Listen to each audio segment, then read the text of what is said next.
The role of the media in maintaining prohibition.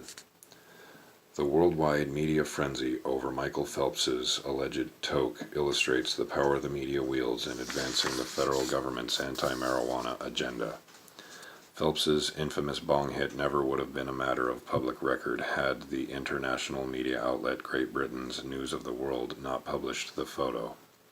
Yet, once they did, news bureaus around the globe jumped on the story, as if Phelps had been caught socializing with Osama bin Laden. And while a broad range of commentators eventually decried the media's overreaction, and many pundits even defended Phelps's toke, the majority of news reports clearly conveyed the impression that Phelps had done something morally wrong, and that he deserved to be punished. Of course, all of you who read Chapter 4 know that the media's complicity in initiating and maintaining cannabis prohibition is hardly a new development.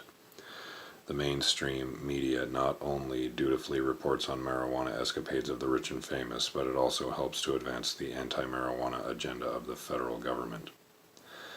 Over the decades, most media outlets have served the role of megaphone for the government's anti-pot crusade, generally echoing rather than challenging the Fed's outrageous and typically unsubstantiated reefer rhetoric. Sometimes the government and the Fourth Estate have even worked together hand in hand.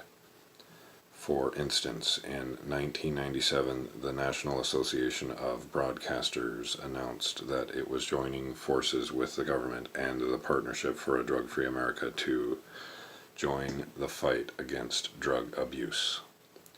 The following year, the Magazine Publishers of America proclaimed that it would collaborate with and provide editorial support for the Clinton administration's anti-marijuana efforts.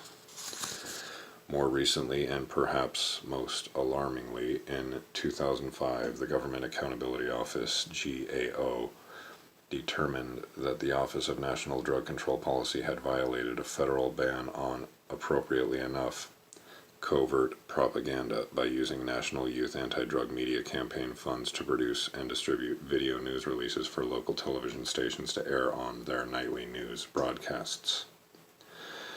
The videos, which were distributed to approximately 770 news stations nationwide between the years 2002 and 2004, were designed to be indistinguishable from news stories produced by private sector television news organizations. The GAO found ONDCP did this so they could be seamlessly incorporated into private sector television news broadcasts without alteration. The GAO continued, making it impossible for the targeted viewing audience to ascertain that these stories were produced by the government and not by the news organization broadcasting them. Following the GAO determination, the practice ended, but not before these reports had aired in more than 22 million homes.